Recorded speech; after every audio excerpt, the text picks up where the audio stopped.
बात अब India alliance की, जिसकी गाड़ी आगे बढ़ती हुई दिखाई नहीं दे रही है। नीतीश कुमार को इस गठबंधन का संयोजक बनाने के लिए आज इंडिया अलायंस के नेताओं की एक बैठक होने वाली थी, वर्चुअल बैठक, जो टल गई है। तो क्या नीतीश कुमार के नाम पर गठबंधन में फिर किसी ने अड़ंगा लगाया है, या नीतीश कुमार जो हैं, जैसा पहले माना जा रहा था कि नाराज हैं, या वो अब तेवर दिखा रहे हैं, ये अभी साफ नहीं है। लेकिन शिवसेना उद्धव गुट के नेता संजय राउत ने आज बताया कि कल नीतीश कुमार और उद्धव ठाकरे के बीच एक बातचीत जो है वो जरूर हुई है। अब इस बातचीत में क्या निकला ये भी साफ नहीं है, लेकिन बता रहे हैं संजय राउत कि ये बातचीत हुई थी। काँग्रेस शिवाय जे विरोधी पक्ष आहेत तिथं काही प्रमुख घटक आहेत, त्यांच्याशी हा संवाद साधण्याचा प्रयत्न आहे। कारण काँग्रेस अनेक गोष्टींमध्ये सध्या गुंतलेली आहे। त्यांची न्याय यात्रा चालू आहे, त्यांच्या इतर काही बैठका सुरू आहेत,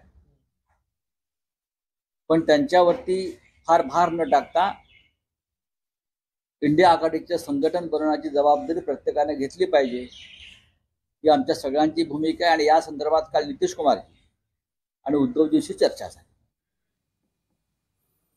संजय राउत कह रहे हैं कांग्रेस पार्टी बहुत चीजों के अंदर उलझी हुई है, उनको अभी न्याय यात्रा भी निकालनी है, इसलिए हम सब लोगों को अपनी जिम्मेदारी समझनी चाहिए कि हम सब घटक दल हैं। और ये इसी सिलसिले में नीतीश कुमार से हमारी बात हुई थी। तो बाकी लोग जो हैं वो कांग्रेस पार्टी को उलाहना देते हैं, कांग्रेस पार्टी अपना फर्ज नहीं निभा रही, वो सबसे बड़ी पार्टी है। बिहार के डिप्टी सीएम तेजस्वी यादव ने कहा कि नीतीश कुमार को संयोजक बनाने को लेकर बातचीत चल रही है, जल्द फैसला होगा। तो वर्चुअल मीटिंग की जो बात आ रही है, क्या आज होना है वर्चुअल मीटिंग आप लोगों का? अभी सब लोगों से बात हुई है, वो लोग डेट जो है सब लोग से बात करके वो तय करेंगे। बात होना है कि कुछ मीटिंग वगैरह किया जाए, और मीटिंग कब होगा, कैसे होगा, ये अभी क्लियर नहीं है। क्लियर होगा तो कई बार ऐसा लगता है कि सब नेताओं को मालूम है कि चुनाव इसी साल है, मतलब 2-3 महीने में ही होने जा रहे हैं। जिस तरीके से वो कहते हैं कि भाई अभी बैठक होगी, अभी उसकी डेट तय होगी, अभी संयोजक बनाया जाएगा, किसको बनाया जाएगा इसको लेकर डेट ही तय हो रही है कि इस पर हम लोग बात कब करेंगे। अब संयोजक के बनाने लायक कोई काम बचेगा तब तक, लेकिन जब तय होगा। मेरे को लगता है इंडिया गठबंधन में कुछ भी क्लियर नहीं है। जैसे तेजस्वी बोल रहे थे कि अभी क्लियर नहीं है मीटिंग, कुछ मीटिंग का कौन सा समय होगा, मुझे लगता है कुछ भी क्लियर नहीं है अभी। जिस तरह की देखिए मीटिंग होगी तो बहुत सारे, सिर्फ एक बात नहीं होगी कि जो हमारे नीतीश हैं उनको, नीतीश कुमार हैं उनको संयोजक बनाया जाए, बल्कि जो सीट शेयरिंग है उसका मसला भी होगा। अभी तो यही तय नहीं हो पा रहा है। महाराष्ट्र में शिवसेना का जो बयान है, शिवसेना और कांग्रेस तो आपस में जिस तरह से भिड़े पड़े हैं कि एक दूसरे के खिलाफ बयानबाजी कर रहे हैं, तो कुछ क्लियर होगा तो इस बैठक का कोई फ़ायदा है, वरना जो नीतीश कुमार हैं वो संयोजक बन के भी क्या कर लेंगे। अब मुझे लगता है कि जो एश्योरेंस नीतीश कुमार को दी गई होगी, उसी भाव में कहीं ना कहीं उन्होंने जो है उद्धव ठाकरे से बात की होगी कि अच्छा, आप और कांग्रेस के बीच में जो तालमेल नहीं बन पा रहा है उसको कोशिश की होगी। वो संयोजक की भूमिका में मुझे लगता है अनाउंसमेंट से पहले आ गए होंगे। और क्योंकि अदरवाइज इस वक्त वो जो है, या तो दो ही कारणों से बात हो सकती है, या तो अपने संयोजक पद को लेकर वो समर्थन जुटाने के लिए बात हो सकती है, या फिर कांग्रेस और शिवसेना का जो झगड़ा चल रहा है महाराष्ट्र में सीट शेयरिंग को लेकर, उस पर बात हो सकती है कि उसको सुलझाएं किसी तरह से। मुझे और नहीं लगता कि किसी और चीज़ पर बात होगी। और दूसरा, मुझे लगता है ये बैठक इसलिए भी नहीं हो पाई क्योंकि अभी तक ये आपस में पार्टियां तय नहीं कर पाई हैं कि आखिर किसको क्या सीट दी जाए, चाहे वो पश्चिम बंगाल हो, चाहे वो बिहार हो, चाहे वो महाराष्ट्र हो। ये जो 3 बड़े राज्य हैं जहाँ पे चीज़ें फंसी हुई। अब संजय राउत ने तो बड़ी कमाल की बात की, उन्होंने कहा कांग्रेस बहुत व्यस्त है इन दिनों, उसको अभी न्याय यात्रा भी निकालनी है राहुल गांधी की, तो हम ही लोगों ने बात कर ली आपस में। और ये बात तब वो कह रहे हैं जब उद्धव जी और नीतीश जी की बात हो गई। नीतीश जी चुनाव के बीच में क्या कह रहे थे कि कांग्रेस को तो भाई फुर्सत मिल नहीं रही है, वो तो इधर ध्यान ही नहीं दे रही है, और मल्लिकार्जुन खड़गे जी को फ़ोन करना पड़ा। तो पता नहीं ये संजय राउत तंज कर रहे थे या कह रहे थे कि भाई कांग्रेस की भूमिका कोई ऐसी कुछ विशेष नहीं है, उनके पास अपनी पार्टी को ठीक करने की जिम्मेदारी है। और ये सच है। देखिए, हर कोई बार बार ये कह रहा है कि आप न्याय यात्रा जो निकाल रहे हैं उसका क्या मकसद है। वो सिर्फ और सिर्फ राहुल गांधी की छवि थोड़ी दुरुस्त हो पाए, राहुल गांधी की चर्चा थोड़ी सी मीडिया में अलग तरीके से हो। आप सिर्फ राहुल गांधी के लिए इस पूरे अभियान को एक तरह से कहें कि पड़ले पर एक तरफ वो और दूसरी तरफ पासंग, तो ऐसे कैसे काम चलेगा। तो मैं तो ये देखता हूं कि जो घटक दल हैं, जो विपक्षी गठजोड़ है, जिसने अपना नाम भले इंडिया रख लिया हो, लेकिन कोई भी अनेकता में एकता जैसी भावना नहीं आई। कम से कम वो नाम से ही सीखते कि भाई अनेकता में एकता है, अलग अलग राज्य हैं, अलग अलग बोली, प्रांत, भाषा, लेकिन एक देश है हम। कम से कम उस तरह का व्यवहार करते।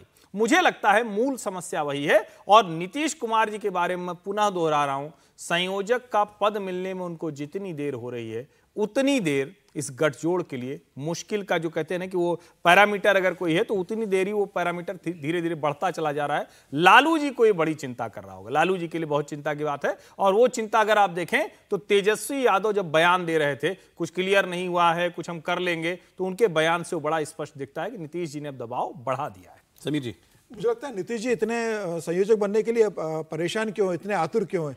नीतीश जी अगर संयोजक बन भी जाएंगे तो मुझे लगता है क्या कर लेंगे।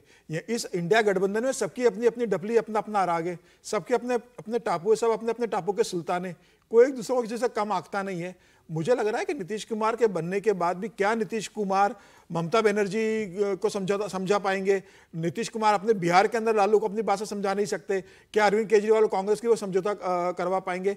तो मुझे लग रहा है कि नीतीश कुमार को अगर संयोजक बनाना है या इंडिया गठबंधन में किसी को संयोजक बनाना है तो उसको आपको बैठक की जरूरत क्या है? 5 लोगों को आपस में फोन पे चर्चा करना है, एक नाम पे सहमति बनाना है, उस नाम की शाम को घोषणा कर देना है। अरविंद केजरीवाल हुए, ममता बनर्जी, तेजस्वी यादव, नीतीश और कांग्रेस और स्टालिन शामिल कर लीजिए, और उद्धव ठाकरे साथ, ये लोग आपस में चर्चा फोन पे कर ले, दिन भर में शाम को नाम तय हो जाएगा। मुझे लग रहा है कि ममता बनर्जी भी नहीं चाहती कि इसका कोई संयोजक अभी तय हो, अरविंद केजरीवाल भी नहीं चाहते, क्योंकि ये सब चाहते हैं कि इनमें से किसी का नाम इस नाम के लिए आगे आ सकता है। इंडिया गठबंधन की समस्या ये है कि जो उन्हें सबसे पहले तय करना था, जिसके लिए ममता बनर्जी ने 31 दिसंबर की डेडलाइन तय की थी कि सीटों का बंटवारा तय कर लिया जाए, मुझे लग रहा है वह डेडलाइन खत्म होने के बाद भी आज 4 दिन हो गए, अभी तक सीटें कैसे बटेंगी इस पर इनकी कोई प्राथमिक बैठक भी नहीं हुई। सबसे बड़ी चुनौती सीट बंटवारे की है। संयोजक का निर्णय तो ये कर सकते हैं, पहले ही आपस में बैठकर जिन राज्यों में सीटों को लेकर सबसे ज्यादा माथापच्ची है वहां का समस्या का समाधान निकले, सीटों का बंटवारा करे। संयोजक तो तय हो जाएगा, जब तक सीटें तय नहीं होगी इनकी समस्याओं का समाधान नहीं है। लेकिन बैठेंगे नहीं, संयोजक होगा नहीं तो सीटें तय कौन कराएगा? झगड़ा कौन ठीक कराएगा?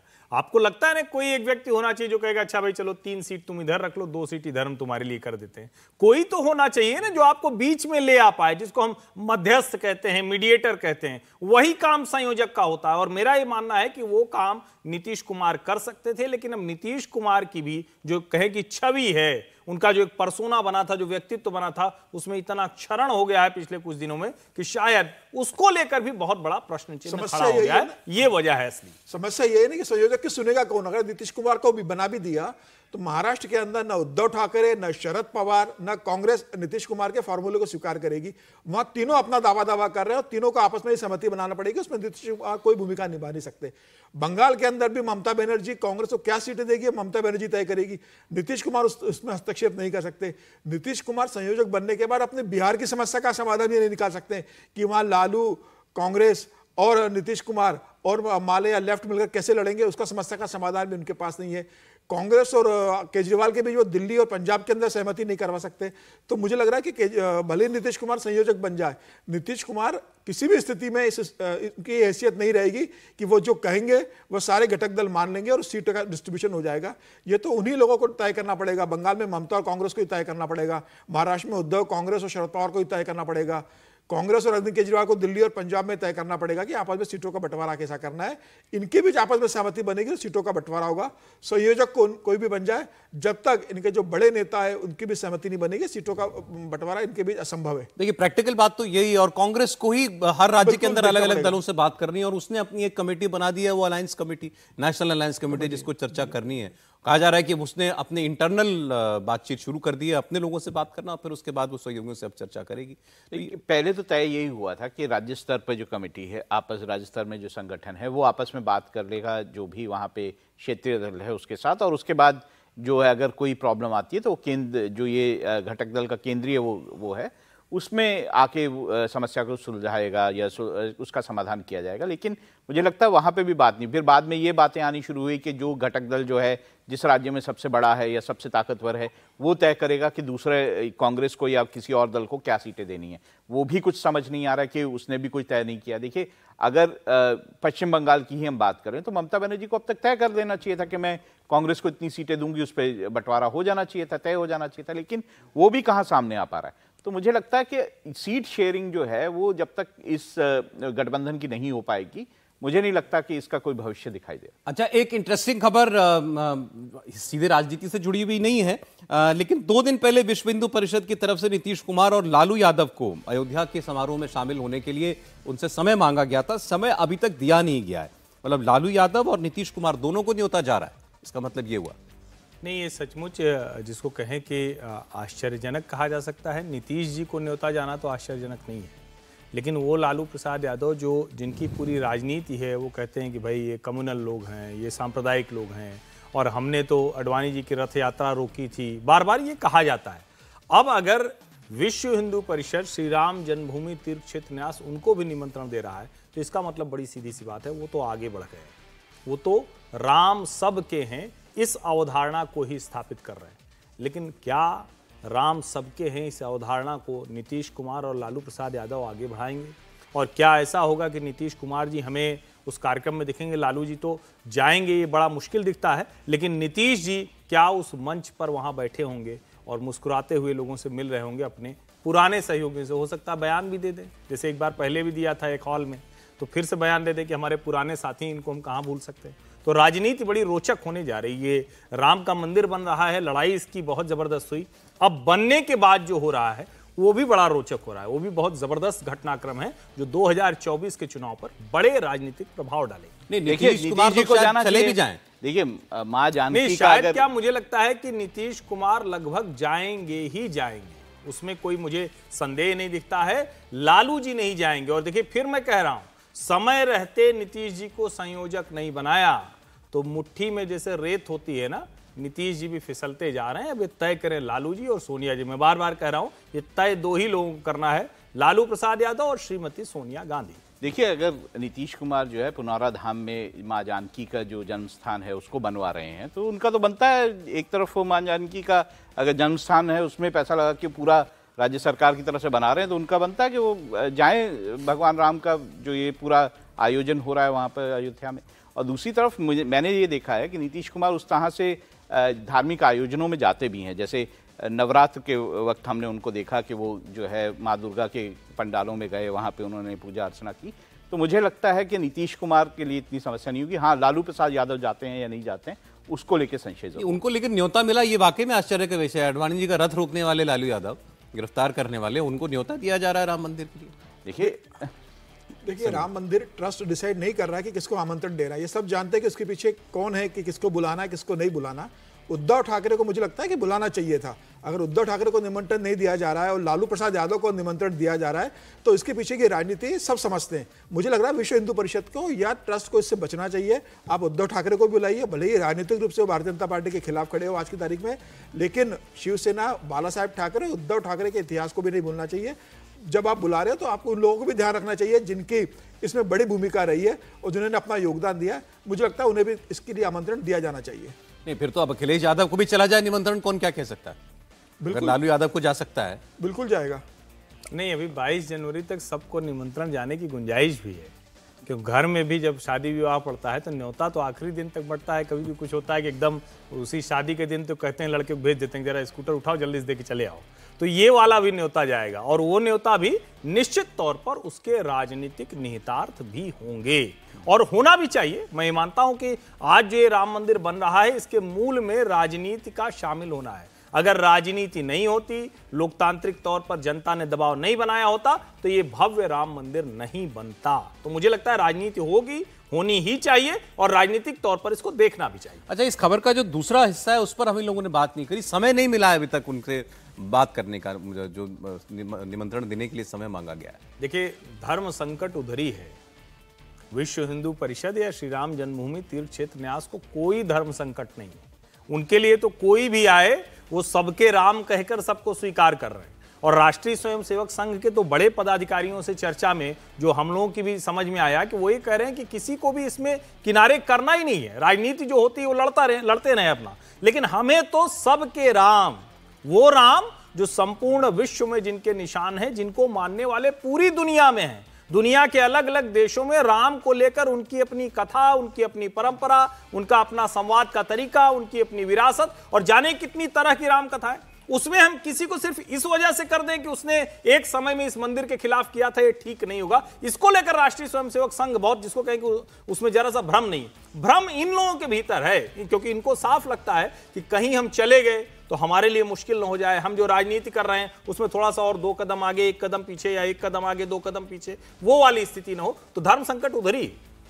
राहुल जी देखिए, मुझे तो ये पता है कि आरएसएस में जो एक इंद्रेश जी जो चलाते हैं एक मुस्लिम वर्ग को अपने साथ में जोड़ने का, वो ये भी आह्वान कर रहे हैं कि जो भी मुस्लिम वर्ग भी है वो भी इस दिन शाम, मतलब उनके साथ इस आयोजन में चाहे वहाँ ना जाए लेकिन शामिल ज़रूर हो, वो भी इस आस्था का जो पूरा पर्व है उसमें शामिल हो। तो आरएसएस का अपना एक सोच है, उनका अलग से एक मतलब सोचने का ढंग है, तो वो अपनी तरफ से पूरी कोशिश कर रहे हैं कि जो भी लोग हों, जैसे कि हर्षवर्धन जी ने कहा, अभी समय है, बहुत सारे लोग और हमको ऐसे दिखाई देंगे जिन हमें थोड़ी आश्चर्य होगा कि आखिर इनको क्यों निमंत्रण दिया जा रहा है, लेकिन निमंत्रण मुझे लगता है बहुत सारे लोगों को और जाएगा।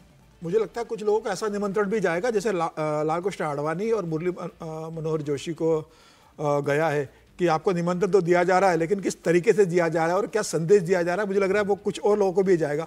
हो सकता है उद्धव ठाकरे को भी वैसा निमंत्रण दिया जाए कि निमंत्रण तो आपके पास जा रहा है, लेकिन देख लीजिए आपको आना है कि नहीं आना है। तो मुझे लगता है ये भी हो सकता है कि निमंत्रण देने की औपचारिकता जरूर निभा ली जाएगी। जैसे शादी में होता है, हमें कई लोगों को नहीं बुलाना होता है, तो ऐसे निमंत्रण दिया जाता है कि एक दिन पहले दे दो, औपचारिक रूप से दे दो कि सामने वाला समझ जाता है टिकट कराने का समय, हाँ, टिकट कराने का समय नहीं मिलेगा, रहने की व्यवस्था आप अपनी देख लेना, क्या करना है क्या नहीं। तो मुझे लग रहा है कि उसके ऊपर भी निर्भर करता है कि आप किसको कितने मन से बुलाना चाह रहे हो, और वो भी हमें इस आमंत्रण में देखने को मिलेगा। लेकिन मुझे लगता है कम से कम आडवाणी जी और जोशी जी को निमंत्रण के मामले में चंपत राय जी ने जो कहा कि उनकी आयु जो है वो आ पाएंगे या नहीं, उसके बाद पूरे संघ परिवार में जो, जिसको हम कहते हैं ना कि जो शीर्ष पदों पर बैठे, अगर राष्ट्रीय स्वयंसेवक संघ के सह सरकारवाह, विहिप के अंतर्राष्ट्रीय कार्याध्यक्ष और राष्ट्रीय स्वयंसेवक संघ के संपर्क प्रमुख डॉक्टर कृष्ण गोपाल, आलोक कुमार और रामलाल जी, ये तीनों जाकर अगर निमंत्रित कर रहे हैं तो इसको हम सिर्फ और सिर्फ प्रतीक तौर पर नहीं मानेंगे, हम ये मानेंगे कि उनको पूरे सम्मान से, और ठीक है उम्र आयु जब हो जाती है तो उसके अपने कहें कि प्लस माइनस होते हैं, तय करना पड़ता है, लेकिन उसमें कहीं कोई कमी नहीं। जो सम्मान भावना है या बुलावे की भावना है, हो सकता है कि उस वक्त बोलने में जो रहा वो लगा हो कि शायद उस तरह से कहा जा रहा है कि नहीं बुलाया जा रहा है, लेकिन इसमें अब संदेह नहीं खड़ा करना चाहिए। नहीं, लेकिन क्या वाकई में ये सारे न्योते राजनीति से बिल्कुल परे हैं? नहीं, ये तो मैं शुरू से कह रहा हूं, राजनीति से परे भला कैसे हो सकते हैं। और आप ये भी तो समझिए ना, वो जो पूरा स्थान है वहां शुरू में तय किया था कि 2500 से 3000 लोग होंगे, फिर 4-4,500 तक संख्या पहुंची। अब जो मुझे पता चल रहा है कि वो संख्या बढ़ते बढ़ते 6 से 8,000 के बीच में हो रही। आप सोचिए कि खुद अयोध्या में टेंट सिटी बसाना पड़ रहा है, लखनऊ और प्रयागराज के सारे होटल बुक कराने पड़ रहे हैं, यानी लखनऊ अगर कहें तो करीब 2-2.5 घंटे हो जाएगा, प्रयागराज तो 3 से 4 घंटे लग जाएंगे। इसके बावजूद अगर इतनी बड़ी तैयारी करनी पड़ रही है तो तैयारी का भी संकट है। हर कोई चाह रहा है, ऐसे ऐसे लोग उस निमंत्रण की प्रतीक्षा में हैं जो सबको लगता है ना भाई ये एक ऐतिहासिक अवसर है, और उसमें सबसे बड़ा जो हिस्सा है जो श्री राम जन्मभूमि तीर्थ क्षेत्र न्यास ने कहा, और आप उस निमंत्रण पत्र को देखेंगे तो वो शुरुआत ही देवराहा बाबा से होती है। उसमें जितने निहंग सिख हैं उनके चित्र हैं, वो बड़ा स्पष्ट है कि जो धार्मिक तौर पर हैं वो सारे लोग उसमें सबसे पहले शामिल होंगे। उसके बाद राजनीति वाला हिस्सा है वो रहेगा, और वो ठीक से दिख रहा है। चलें, आज कहानी कुर्सी की में इतना ही। बहुत शुक्रिया हर्षवर्धन जी, समीर जी, राहुल जी आपका। ब्रेक लेंगे, ब्रेक के बाद देखिए कहां हाईवे पर खाक हुआ एक डीजल टैंकर, हैरान करने वाली तस्वीरें हैं, दिखाएंगे आपको एक ब्रेक के बाद।